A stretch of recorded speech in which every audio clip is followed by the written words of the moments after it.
우리의 여러 감각 기관 중에 믿음, 그 믿음과 가장 밀접한 관계가 있는 감각 기관은 아무래도 우리의 귀인 것 같습니다. 그렇게 말씀도 하셨죠. 믿음은 들음에서 난다. 들어야 믿음이라는 것이 뭐가 싹트기 시작한다고 하는 것이죠. 하나님을 믿는 믿음뿐만 아니라 우리가 누군가 사람을 신뢰한다, 사람을 믿는다 할 때도 가장 먼저 그 믿는다는 증거가 나타나는 건 그가 하는 말을 믿는 것입니다. 아, 네가 하는 말은 내가 믿을 수 있어. 어떤 사람은 네가 뭐로 뭘 한다 그래도 네 말은 못 믿어. 이렇게 말하지 않습니까? 그건 결국 그의 말을 믿느냐 못 믿느냐 하는 건 그 사람을 믿느냐 못 믿느냐 하는 것과 항상 다 있지요. 근데 믿음만 그런 게 아니고 교만한 모습도 매우 귀와 닿아 있습니다. 왜냐하면 그 교만이라는 것 자체도 실제로 믿음과 관계된 것이거든요. 물론 왜곡된 믿음이지요. 교만의 본질이란 자기 자신을 믿는 것이거든요. 자기 경험을 믿고, 자기 판단을 믿고, 그리고 자기의 의견을 믿고, 자기가 보고 있는 그 상황을 믿고, 이런 것이 교만이죠. 그래서 보면 그 교만한 사람들이 나타나는 양태는 다릅니다. 많이. 어떤 사람들은 그 교만이 거만한 모습으로 나타나기도 하고, 어떤 사람은 교만이 열등감으로 나타나기도 하고, 어떤 사람은 아주 고집스러운 모습으로 나타나고, 어떤 사람은 어떤 편견을 가진 모습으로 나타나기도 하는데, 그 나타나는 양태는 다양하지만 교만한 사람들이 가지고 있는 아주 중요한 공통점이 있는데, 그것은 뭐냐면 그들의 귀가 닫혀 있다는 것입니다. 남의 소리, 밖에서 들어오는 소리를 잘 들으려 하지 않죠.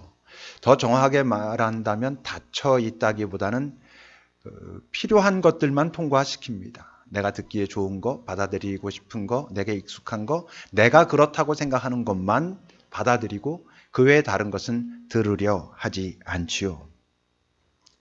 근데 여러분, 믿음이, 우리가 말하는 예수 그리스도를 믿는 믿음이 귀와 관계가 있다면, 듣는 것과 관계가 있다면 분명히 우리가 인정해야 될 것이 있습니다. 뭐냐 하면 우리가 귀를 더 크게 열어야 할 때는 듣기에 좋은 말, 익숙한 말, 항상 그렇다고 생각했던 말을 들을 때 그땐 별로 불편하지 않으니까 그럴 때 우리의 귀를 열고 편안하게 듣는 것보다 어쩌면 뭔가 내게 찔림이 있는, 나를 불편하게 하는 그런 말에 귀를 더 기울여야 할 필요가 있다고 하는 거지요.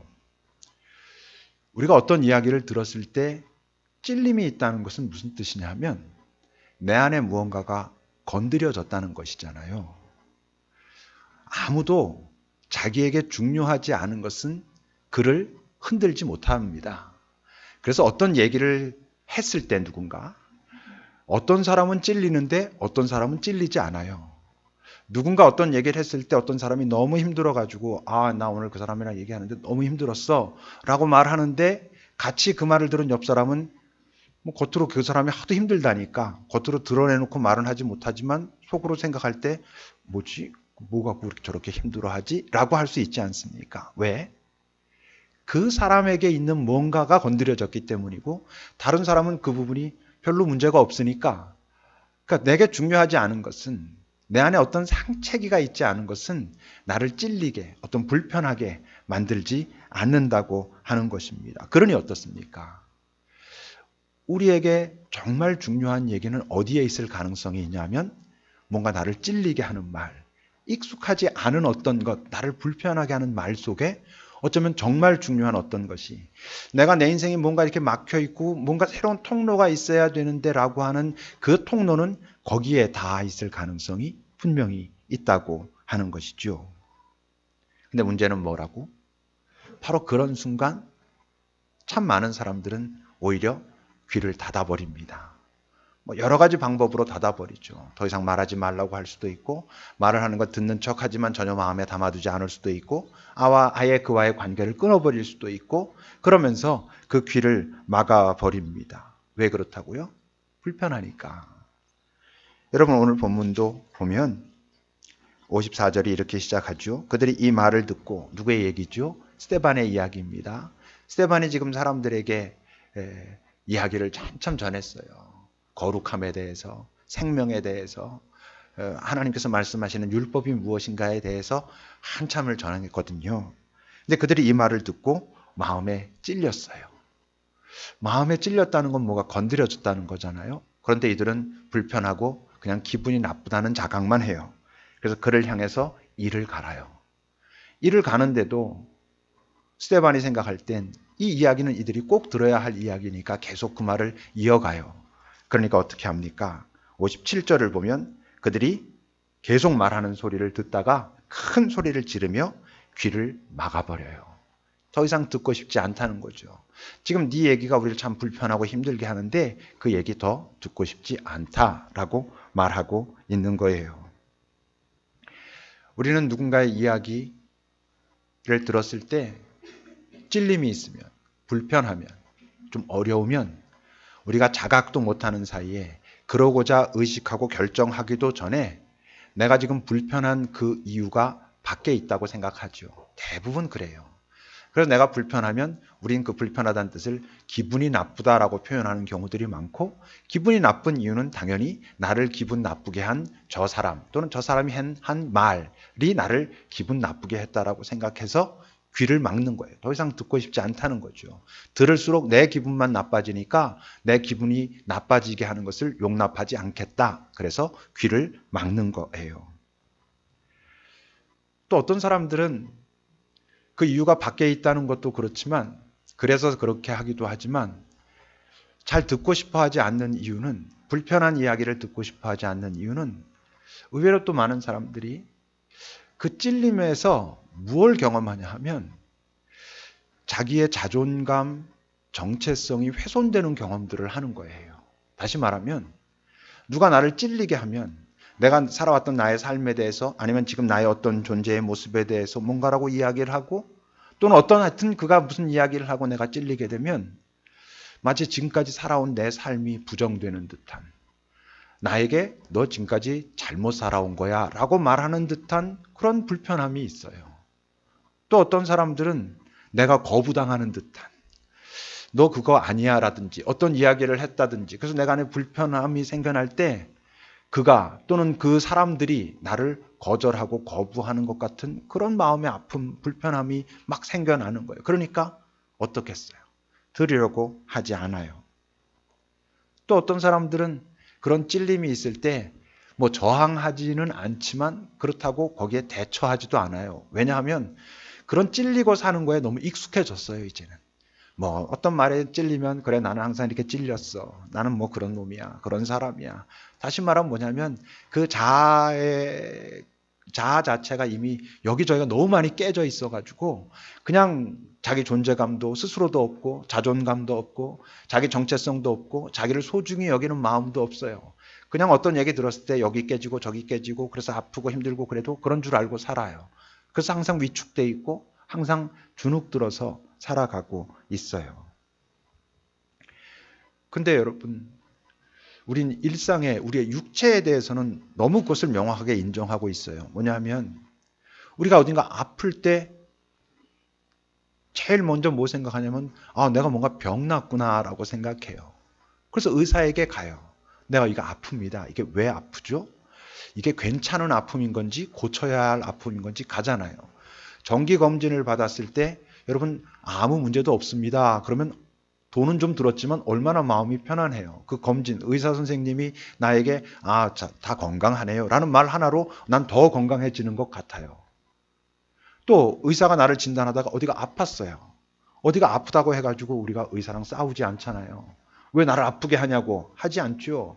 이렇게 눌렀을 때 아프면 선생님 여기가 아픈데요. 이게 왜 아프죠? 라고 한단 말이에요. 그런데 우리의 뭔가 마음이, 내 느낌이, 내 감정이 아파지면 자꾸 반발하게 돼요. 지금까지 말했던 이런저런 이유들 때문에 자꾸 반발하는 거죠. 그런데 몸이 아플 때와 마찬가지로 우리의 마음이나 감정이 아픈 것도 뭘 의미하는 거냐 하면 내가 어딘가 고쳐야 하는구나. 다시 말하면 나라고 하는 존재가 이제 회복될 수 있는 어떤 그런 시점이구나라는 걸 자각해야 되는데 잘 그러지 않아요. 그런 거에 너무 익숙하지 않다는 것이죠. 그러니까 오히려 내 마음이 아프면 어떤 호흡들을 가져야 되냐면 겸손하고 정직하게 이게 왜 아프지? 라고 돌아볼 수 있는 그런 호흡이 있어야 되는데 그게 없이 불편하다는 그 불편한 느낌으로 반응하는 게 우리에겐 문제인 것이죠.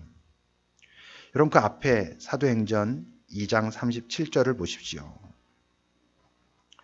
그 2장 37절에 보면 이 장면은 베드로 사도가 이제 말씀을 전한 거예요.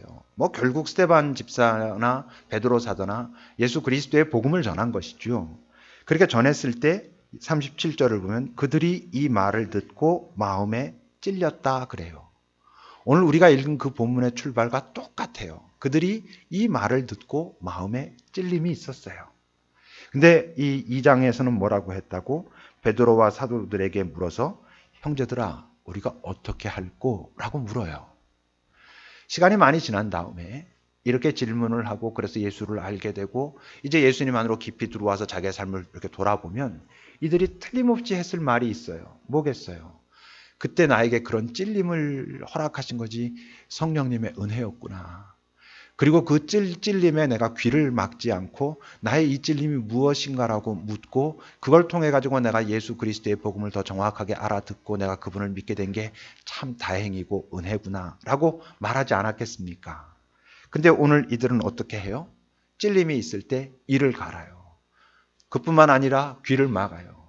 그뿐만 아니라 어떻게 했다고? 달려들어서 자기를 찔리게 하고 있는 그 불편함의 이유라고 생각하고 있는 스데반에게 돌을 던져서 그를 죽여버려요. 찔릴 때 귀를 닫으면 현상 유지가 되는 게 아니에요. 나를 뭔가 찔리게 했어요. 누군가. 그때 내가 귀를 막았어요. 못 듣는 걸로 해. 더 이상 듣지 않을 거야. 생각하지 않을 거야. 마음에 두지 않을 거야. 그런다고 해서 내 어쩌면 의식에서는 이제 그게 아무것도 아닌 것처럼 된다고 생각할지도 몰라요. 그런데 찔림이 있었다면 결국 둘 중에 하나예요. 고쳐지든지 더 나빠지든지. 왜 그래요? 나는 더 이상 생각하고 싶어 하지 않은데 나도 모르는 사이에 그 찔림이 나를 자꾸 더 건드리고 있어요. 한번 나를 흔들어 놓은 것은 나도 모르는 사이에 어떤 여진에 의해 가지고 나를 계속 건드리게 돼 있어요. 그래서 어느 날 잠자다가 벌떡 일어나가지고 갑자기 그 말이 생각나요. 막 돌아버릴 것 같아요. 다시는 생각하지 않겠다고 했는데 더 이상 거기에다 마음 두지 않겠다고 했는데 그게 여전히 나를 찌르고 있어요. 찔림이 있었다면, 울림이 있었다면, 불편함이 있었다면 어떤 모습으로건 그걸 다루지 않으면 그것은 이전과 그래도 그냥 속 편하게 살았던 것과 똑같이 살 수가 없어요. 의식하지 못하고 더 이상 찔리지 않아 라고 생각할지 모르지만 무의식이라도 그것이 나를 뭔가 더 강하게, 이전보다 강하게 건드리고 있어요. 오늘 이들도 보세요. 57절과 58절을 보면 그들이 큰 소리를 지르면서 귀를 막아요. 귀를 막았기 때문에 그냥 멈췄나요? 아니에요. 그에게 달려들어서 성 밖으로 내치고 돌로 쳐서 그를 죽여버려요. 우리는요, 내 마음속에 어떤 찔림이 생겨났을 때 어떤 때는 당연히 그 자극이 실제로 잘못한 경우도 있죠. 근데 그러지 않은 경우가 실제로는 더 많아요. 우리 자주 그런 얘기 나누잖아요. 쟤한테 상처받았어. 라고 말하기 쉽지만 실제로 잘 나중에 따져보면 쟤한테 상처받은 게 아니라 제가 내 상처를 건드렸어.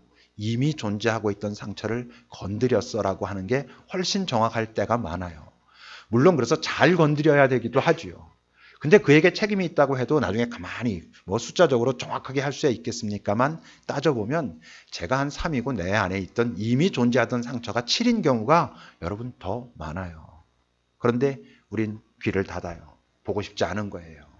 여러 가지 나를 더 불편하게 하고 나라고 하는 존재를 더 깎아내릴 것 같으니까. 그러니까 그 다음엔 돌로 쳐서 죽이진 않아도 내 마음으로 죽여요. 여러 상상을 나도 모르는 사이에 하고 있어요. 저 사람이 어떻게 잘못되거나 저 사람이 어떻게 해서 실수를 하거나 그래서 망신을 당하거나 막 이런 상상들이 내 안에서 일어나요. 그게 나를 위로합니까? 위로하지 않아요. 그건 나 스스로가 이미 계속 아프게 방치하고 있다는 증거인 것이지요. 더군다나 오늘 이들을 찔리게 한 그 말의 내용이 뭐였습니까? 그 스데반의 이야기가 끝나는 자리, 그 51절부터 보세요. 7장 51절부터 보면 이 목이 곧고 마음과 귀에 할례를 받지 못한 사람들아 너희도 너희 조상과 같이 항상 성령을 거스른다. 너희 조상들이 선지자들 중에 누구를 박해하지 않았느냐. 의인이 오시리라고 예고한 자들을 그들이 죽였는데 이제는 너희도 그 의인을 잡아준 자요 살인한 자가 되었다. 너희는 천사가 전한 율법을 받고도 전혀 지키지 않았어.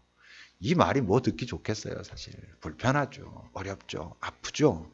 근데 뭐예요? 이 말은 더구나 영원한 생명과 관계된 말이에요. 정말 이것을 알고 이것을 그들이 깨닫고 아 내가 그렇구나. 그럼 어찌할꼬? 라고 앞에서 했던 것처럼 이들도 했어야 되는 바로 그 말을 들었는데 이들은 그저 이 말이 자기네들을 불편하게 한다는 이유 때문에 귀를 막아요. 그리고 점점 더 나빠지고 있어요. 요한 1서 5장 12절을 보십시오. 아들이 있는 자에게는 생명이 있고 하나님의 아들이 없는 자에겐 생명이 없다 그래요. 지금 이들은 예수 그리스도가 없는 사람들이에요. 그러니까 여기서 말하는 생명이란 조에라고 하는 단어예요. 예수님이 말씀하셨던 영원한 생명과 관계된 그런 단어예요. 단순히 호흡을 말하는 게 아니라 이 땅에서 살고 죽고를 말하는 게 아니라 그러니까 그런 생명이 예수가 없으니까 생명이 없어요. 생명이 없는 자들에게 지금 생명에 관한 것이 그들에게 들어갔어요. 그러니 어떻게 편안할 수가 있겠어요? 그 안에 어떻게 다툼과 갈등이 없을 수가 있겠어요? 근데 이들은 그 다툼이 있다는 이유 때문에 그래서 불편한 느낌이 내게 올라온다고 하는 그 이유 때문에 더 이상 들으려고 하지 않아요. 느낌의 뿌리를 살피지 않으면 당연히 어떠냐면 그 느낌의 이유를 특히 부정적인 느낌일수록 그 느낌의 이유를 책임을 외부로 묻거나 아니면 자기 스스로 자책해요. 나 때문이라고 생각해요. 밖에 있다고 생각해요. 어떤 것이건 다 나빠지는 거예요. 잘 직면해서 다루어가지 않으면 점점 더 나빠지게 돼 있어요. 근데 물론 내가 어떤 찔림이 있을 때 그 찔림을 이게 직면한다는 게 겸손하고 정직하고 진지하게 직면한다는 게 쉬운 일은 아니에요. 온전하진 않아도 꽤 안정감이 있어야 그걸 직면할 수 있어요. 사도 바울을 한번 보세요, 여러분. 로마서 7장 21절부터 한번 보십시오. 사도로서 한참을 살아간 거예요. 그런데 이 사도 바울에게도 찔림이 여전히 있어요. 그러므로 내가 한 법을 깨달았다. 이건 뭐예요? 어떤 찔림이 있었는데 그 찔림을 들여다봤다는 거죠. 무엇가 나를 이렇게 아프게 하고 찔리게 하지? 라고 했다는 것이죠. 그랬을 때 뭘 알게 됐냐면 내가 선을 행하기 분명히 원하는데 악도 아직도 함께 있구나 라는 걸 봤다는 거예요. 내 정말 속사람, 그 속사람은 하나님의 법을 즐거워하는데 내 지체 속에서 또 다른 법이 있는데 그것이 내 그 속사람, 하나님을 기뻐하는 그 사람과 싸워가지고 죄의 법으로 또 나를 사로잡아오는 악이 같이 존재한다는 걸 내가 인정할 수밖에 없다라는 거예요. 왜 이런 흐름이 있었겠어요? 그 전에 하여튼 뭔가 어떤 것이 있었고 그 어떤 것을 자기가 살폈고 불편하고 찔리는 것을 따지고 들어가서 이제 발견한 거예요. 그러면서 그가 이렇게 탄식해 오라 나는 공고한 사람이로다. 이 사망의 몸에서 누가 나를 건져낼까? 탄식하는 거예요. 근데 이 탄식은 이런 안정감이 있어서 그래요. 바로 그 다음에 25절에서 이렇게 말하죠. 바로 그렇기 때문에 내가 지금 섬기고 있는 주 예수 그리스도로 말미암아 감사한다. 그런즉 내 자신이 마음으로는 하나님의 법을 섬기지만 여전히 내 육신 속에는 내가 죄가 있음을 고백할 수밖에 없다. 그래서 내가 정말 더 예수님이 꼭 필요한 사람이다 라고 말해요. 그런 안정감이 있는 것이죠. 그러니까 여러분 혹시 여러분들이 누군가를 찔리게 하려면 먼저 그 전에 확인해야 될 게 있어요. 내가 이 사람을 진짜 사랑하나? 그리고 이 사람이 찔리고 그 찔리기 때문에 아프고 힘들어하고 조금 방황하고 막 그럴 때 나는 이 사람과 함께 기다려줄 수 있나? 그걸 확인하기 전에 함부로 사람들을 찔리게 하지 마세요. 그건 자기는 충고라고 생각하는데 실제로는 정죄하고 있는 거예요. 정말 그의 그 아픔에 대한 안타까움이 있는가? 내가 이 사람과 함께 할 수 있는가를 보기 전에 함부로 그 사람이 뭔가 상책이 나고 그렇기 때문에 잘못 드러나고 있는 어떤 모습에 대하여 함부로 이야기하면 절대 안 되는 것이죠. 본문 여러분 60절을 보세요. 본문 60절에 보면 그가 이제 죽으면서도 말하잖아요. 무릎을 꿇고 크게 불러 이르되 주여 이 죄를 저들에게 돌리지 마십시오. 스데반이 어떻게 이런 얘기를 해요? 그들을 사랑해서 이 얘기를 하는 거예요. 보이는 것이죠. 아, 이들에게도 예수 그리스도가 필요한데, 예수 그리스도의 생명이 이들에게도 들어가야 하는데, 이들이 이런 불편함을 넘어서야 하는데, 근데 이 불편함을 그들이 이겨내지 못하고 자기를 괴롭히고 죽이고 있는 거예요. 근데 그들을 사랑할 수 있는 거예요, 여전히. 정말 쉬운 일은 아니죠. 우리가 뭐 누구에게 뭐 어떤 충고든 뭔가를 할 때 이 사람이 나를 죽여도 내가 참아야지 뭐 이러고 하기는 쉽지 않겠지만 적어도 내가 혹시 지금 내가 아주 화가 나고 신경질이 나고 짜증나고 저거 모습을 못 견디겠어서 이러고 있지는 않은가 정도는 보고 그리고 이야기를 해야 하는 것이지요.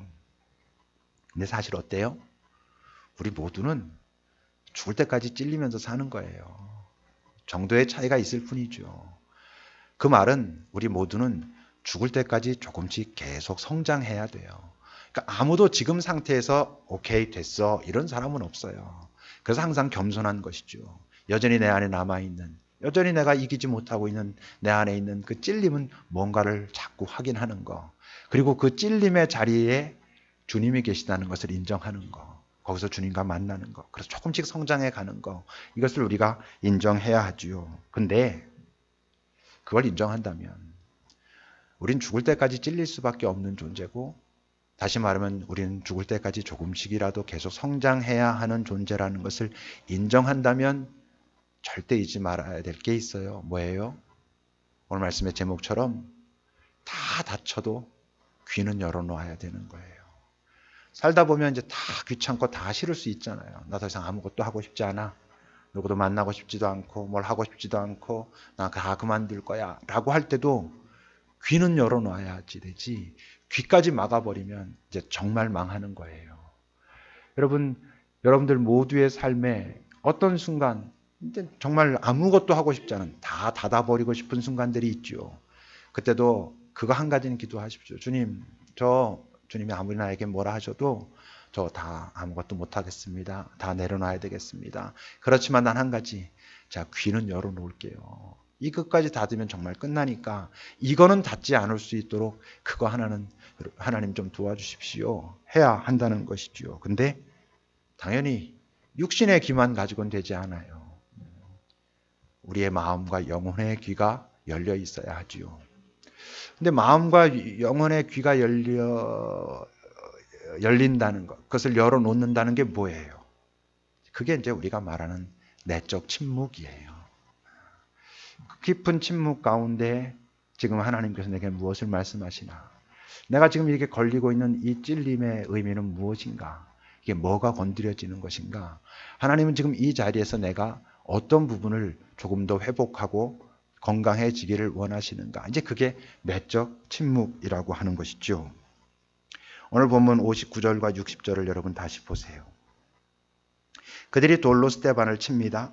스데반이 그 돌을 그냥 맞습니다. 그러면서 하나님께 외칩니다.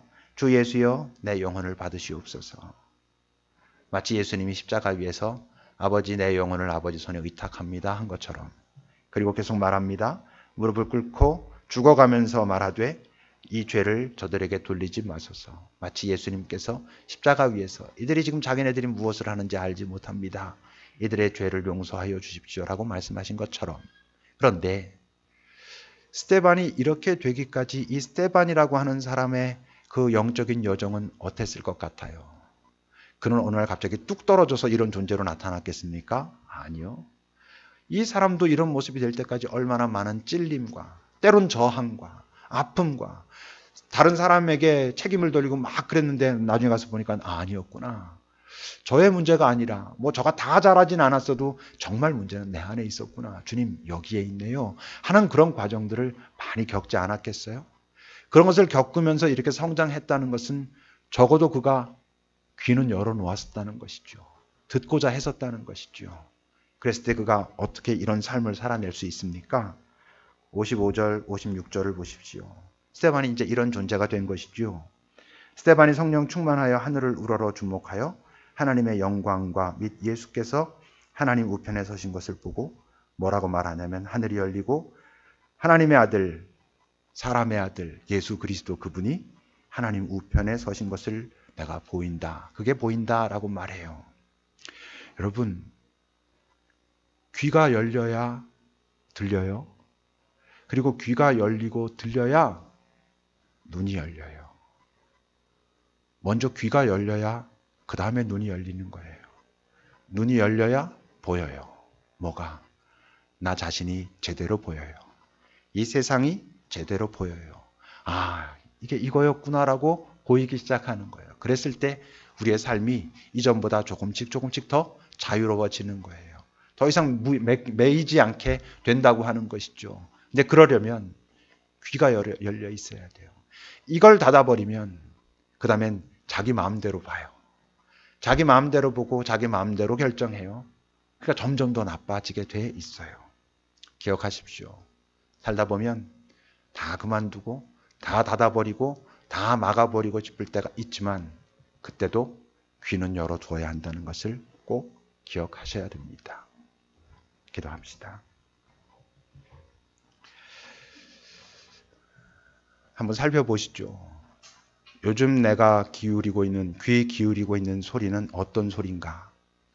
나는 정말 들어야 할 소리에는 귀를 막아버린 채로 내가 듣고 싶은 것, 거기에만 내가 내 마음대로 귀를 열어놓고 그러므로 내가 보고 싶은 것만 보고 하고 싶은 것만 하면서 살고 있지는 않은지, 내 귀가 내 주님께도 열려 있는지 한번 잘 살피시면서 주님, 내 귀가 주님께는 다른 모든 곳에 닫혀도 내 주님께는 닫히지 않도록 나를 도와주소서라고 우리 잠시 기도합시다.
주님, 우리는 얼마나 우리가 보고 싶은 것만 보고 그리고 내 입을 열어 하나님께 귀를 좀 열어달라고, 하나님 귀를 좀 여시라고, 내 얘기 좀 들어달라고 그렇게만 외치고 살아가는지요.